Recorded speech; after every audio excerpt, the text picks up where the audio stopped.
How many ounces of silver do you own?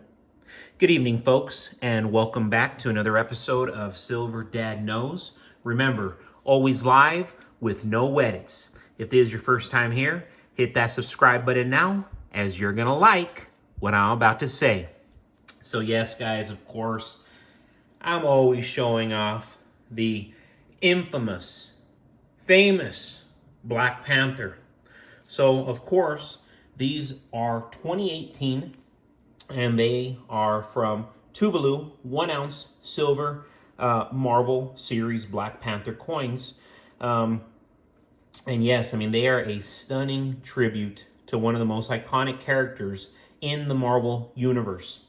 The Black Panther character made his first appearance in Marvel Comics in 1966. So this is going back some time ago, nearly 60 years ago. Created by writer Stan Lee and artist Jack Kirby, Black Panther is not only a superhero, but also the king and protector of the fictional nation of Wakanda. These coins pay homage to the enduring popularity of these characters and have become highly sought after collectibles among Marvel fans and coin enthusiasts. So yes, I'm going to show the verse. And right here on the verse, we have an effigy of Queen Elizabeth II, as Tuvalu is a member of the Commonwealth. And that's one of the reasons why you will see Queen Elizabeth, of course she has passed on, but so many of these coins are going to be featuring her left and right, and they're going to become vintage coins in the future when we're going to look back and say, oh wow, because now it's going to be King Charles.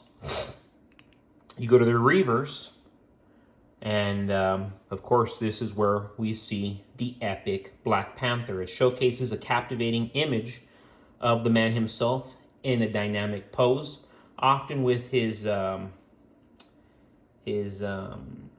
suit glistening in the foreground. So that's real nice. Just kind of want to show that off right there. The high level, which is put into these of purity, ensures that these pieces not only retain their intrinsic value, but also possess a brilliant and untarnished appearance over time, reflecting the enduring appeal of Black Panther.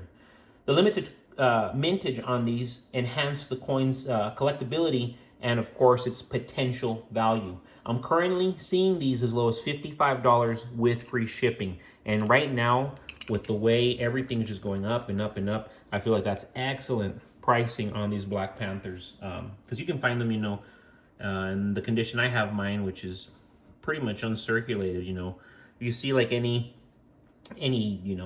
what might appear like scratches, it is actually just the casing, because the coin itself, I've never taken it out. Real quick, guys, before I continue, I want to give a quick shout out, and this is to Ruse the Rotor, and there's a comment from late last night.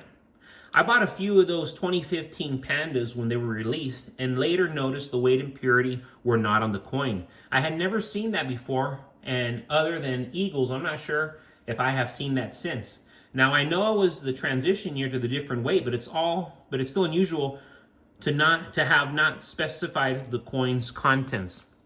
Wow, thank you so much, Ruse the Rotor. I'm so glad you brought that up, because yes, on these pandas, for example, right here, yes, we have this 2016, but the 2015 did not show it. But yes, if you look down here on these 2016, you can actually see the grams, which is 30 grams on the 2016, because of course, the 2015 was like 0.3 grams more, something like that, 0.4 grams. So not to worry on the upcoming coins, the modern ones in real time.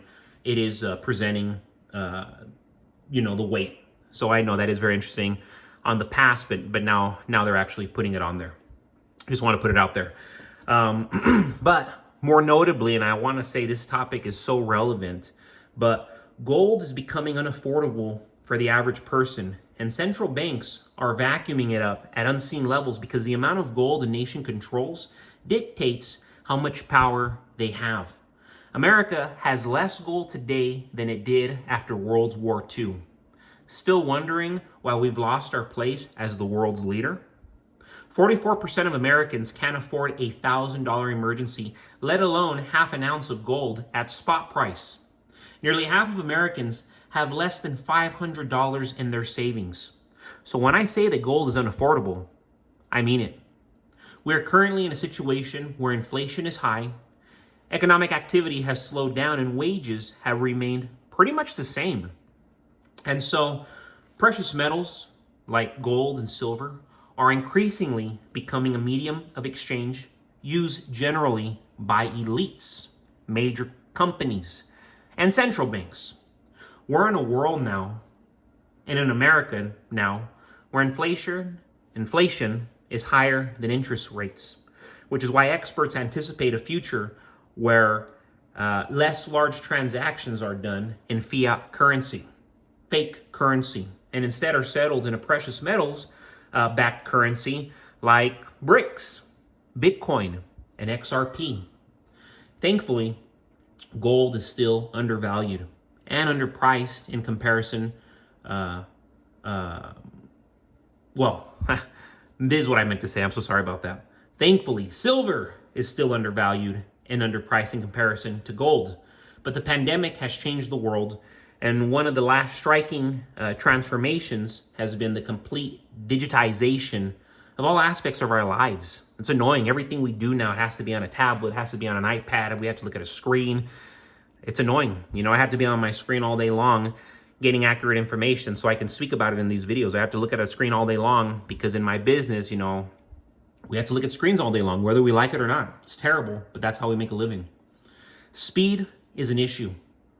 Standardization can take 18 months, but a cyber attack takes seconds. The speed at which America's emerging technologies are implemented often outpaces our ability to build security measures around them. Don't be ignorant to the possibility of major, unthinkable events unfolding. We're already let in millions upon millions of undocumented people. What is to become of America if we are to suffer a catastrophic cyber attack? What's to become of the world? Is your pantry stacked with food and water? Do you own firearms? Do you have plenty of ammunition? Do you own a generator? Do you have gold and silver in small increments to barter with once the chaos dies down and a reset takes place? If these are questions that you're not asking yourself, it's either because you're already as prepared as you're ever going to be, or you're ignorant to the reality that you live in. And you think it's far-fetched because it happened to people a century ago, and for centuries it happened to people. You think it's far-fetched that it's going to happen to you. I'm sorry to tell you, that's ignorant.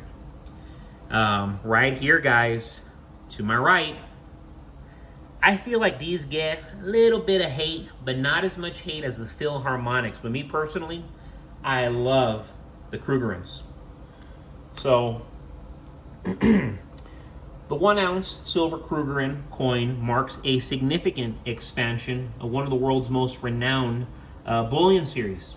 Originally introduced in 1967 as a gold coin, the Krugerrand was the first gold coin to be denominated in ounces of pure gold, making it extremely popular among investors and collectors worldwide.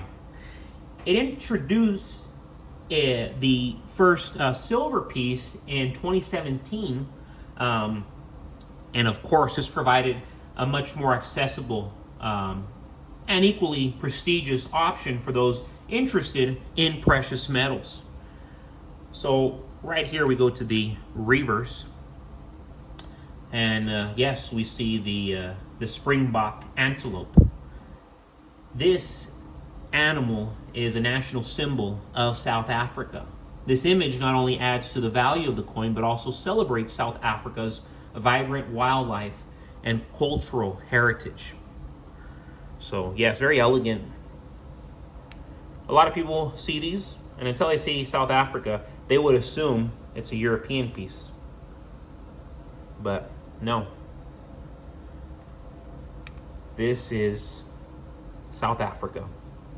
Very, very nice. I have a handful of silver Krugerrands. I encourage all of you to. But folks, thank you so much for joining us for another episode of Silver Dad Knows. Remember, if you like what I'm saying, please share my content. I'm going to be hitting 1,000 subscribers very, very soon, so I'm ecstatic. But as always, God bless you. God bless your household. And God bless America.